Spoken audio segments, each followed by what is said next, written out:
Hello everyone, welcome to our channel. हम solve कर रहे हैं हमारी पीजीटी सोशियोलॉजी की 1000 क्वेश्चन सीरीज़, जिसमें अभी तक हमने 620 क्वेश्चन सॉल्व कर लिए हैं। उसके आगे के प्रश्नों को आज के इस वीडियो में हम सॉल्व करेंगे। तो देर न करते शुरू करते हैं आज की वीडियो। पहला क्वेश्चन है आपकी स्क्रीन पर, जादू धर्म की प्रारंभिक अवस्था का नाम है, ये कथन किसका है? मेलिनोवस्की, फ्रायड, फ्रेजर, टाइलर। तो ये कथन किसका है? ये कथन संबंधित है, जादू धर्म की प्रारंभिक अवस्था है, ये संबंधित है फ्रेजर से। अगला प्रश्न है, धर्म की उत्पत्ति का मानवतावादी सिद्धांत किसने दिया था? Max weber, Max Muller, Spencer, Comte. तो धर्म की उत्पत्ति का मानवतावादी जो सिद्धांत है ये संबंधित है कॉम्टे से। अगर आपको ये सभी जो प्रश्न हैं ये नए लग रहे हैं तो आप हमारे जो पहले के लेक्चर हैं पीजीटी के, जिसमें मैंने कंप्लीट कोर्स कवर कराया है, प्लेलिस्ट में आपको मिल जाएंगे, बिल्कुल फ्री ऑफ कॉस्ट है। सारा कोर्स उसमें मैंने कवर करवाया हुआ है, उनको ज़रूर देखिएगा। और इसके जो नोट्स हैं मैंने फ्री में भेजे हुए हैं टेलीग्राम पर, उनको ज़रूर पढ़िएगा, तो आपको उनसे काफ़ी हेल्प मिलेगी। और उसके बाद आप इन प्रश्नों को सॉल्व करेंगे तो डेफिनेटली आपकी जो प्रिपरेशन है वो बूस्टअप होगी। तो धर्म की उत्पत्ति का मानवतावादी सिद्धांत दिया है कॉम्टे ने। इन्होंने 3 स्तर बताए थे, जो प्रगति का 3 स्तर बताए थे, और उसी में इन्होंने धर्म की उत्पत्ति का मानवतावादी सिद्धांत भी दिया था, या मानवतावादी धर्म की संकल्पना कह सकते हैं किसने की थी, तो ये कॉम्टे ने की थी। अगला प्रश्न है, धर्म के कितने प्रकार होते हैं? 3, 5, 6 या 8? तो यहाँ पर जो सही उत्तर हो जाएगा वो हो जाएगा 3। धर्म के 3 प्रकार होते हैं। कौन कौन से होते हैं तो इसके लिए मैंने लेक्चर में बताया हुआ है, आप उसको देख सकते हैं।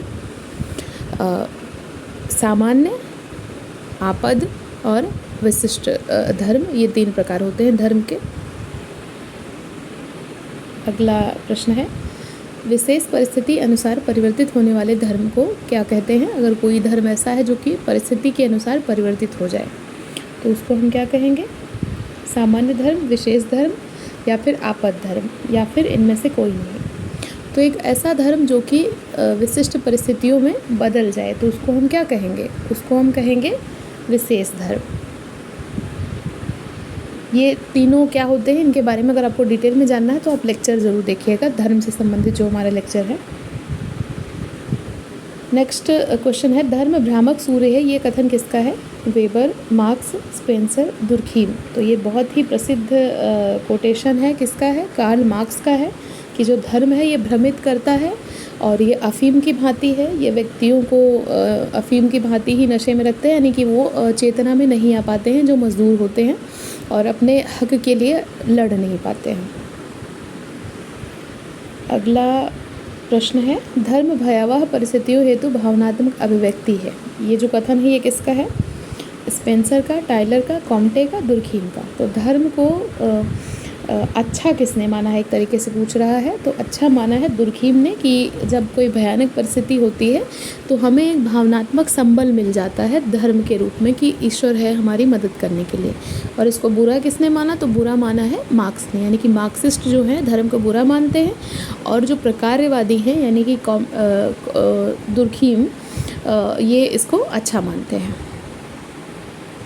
अगला जो क्वेश्चन है, धर्म अलौकिक शक्तियों में विश्वास है जिसमें आत्मावाद और मानववाद दोनों शामिल है। देखिए ये जो प्रश्न है इसको ध्यान से पढ़िएगा, बहुत सारे इसमें कंफ्यूज हो सकते हैं। धर्म अलौकिक शक्तियों में विश्वास है जिसमें आत्मावाद और मानववाद दोनों शामिल है। पूरा प्रश्न ध्यान से पढ़िएगा, बिल्कुल कंफ्यूज नहीं होना है।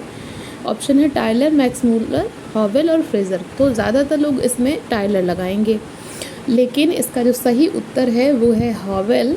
क्यों? क्योंकि यहाँ पर देखिए क्या बोल रहा है, धर्म अलौकिक शक्तियों विश्वास है जिसमें आत्मावाद और मानववाद दोनों शामिल है। ये जो अलग से कोटेशन जोड़ दिया ये हॉवेल का है। अगर सिर्फ इतना होता कि धर्म अलौकिक शक्तियों में विश्वास है तो वहाँ पर आप किस पे जाते? फिर तो वहाँ पर आप जाते टाइलर पे, ठीक है। लेकिन यहाँ पे पूछ रहा है आत्मावाद और मानववाद दोनों शामिल है, तो क्या हो जाएगा? हॉवेल हो जाएगा। अगला प्रश्न है, धर्म रहस्यमय पहलुओं की व्याख्या करता है, ये कथन किसका है? फ्रेजर का, दुर्खीम का, हॉवेल का या फिर स्पेंसर का?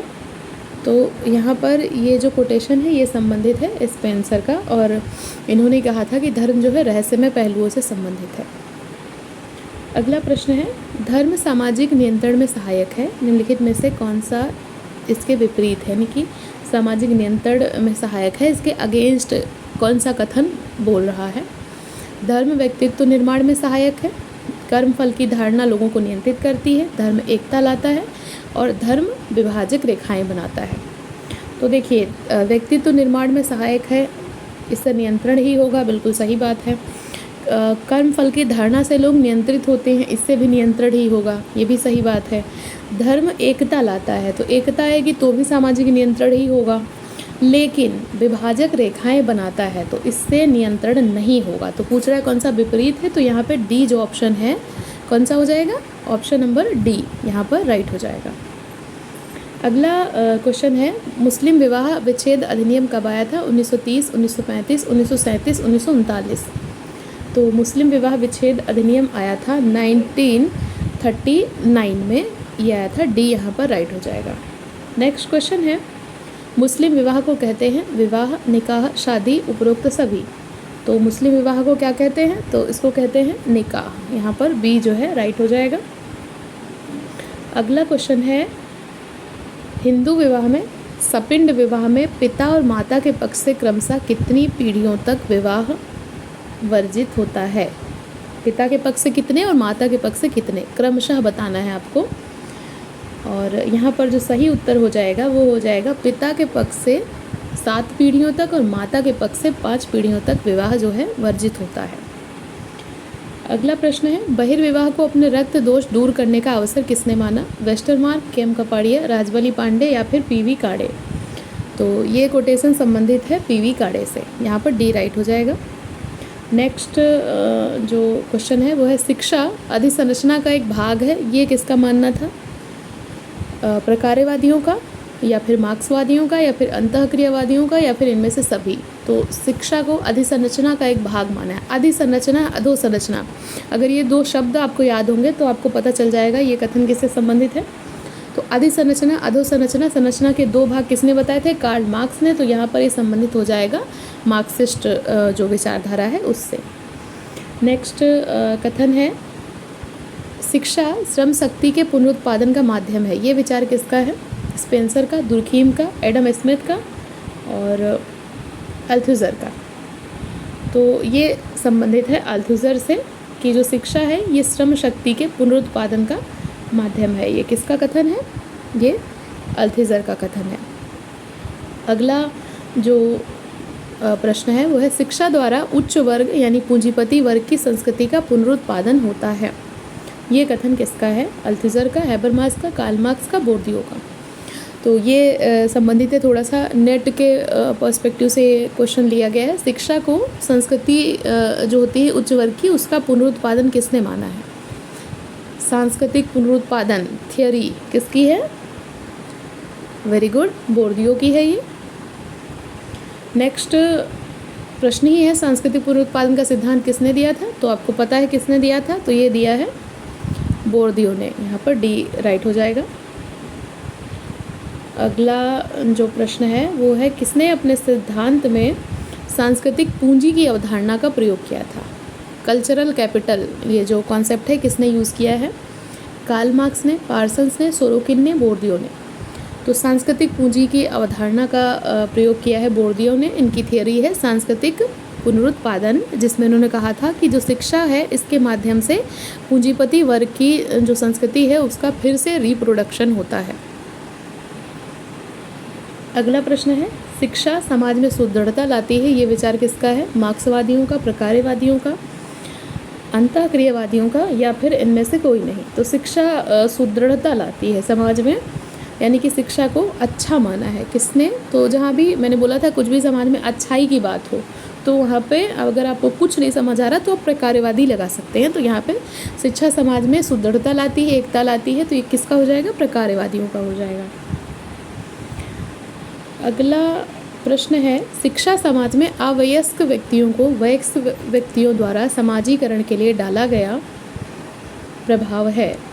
शिक्षा समाज में जो अवयस्क जो व्यक्ति है उन पर वैक्स व्यक्तियों द्वारा जो प्रभाव डाला गया है ये है, किसने बोला था, पार्सन से, मर्टन ने, दुर्खीम ने, बोर्दियो ने। तो ये संबंधित है दुर्खीम से, काफ़ी इंपॉर्टेंट सा प्रश्न है। तो ये थे आज के प्रश्न।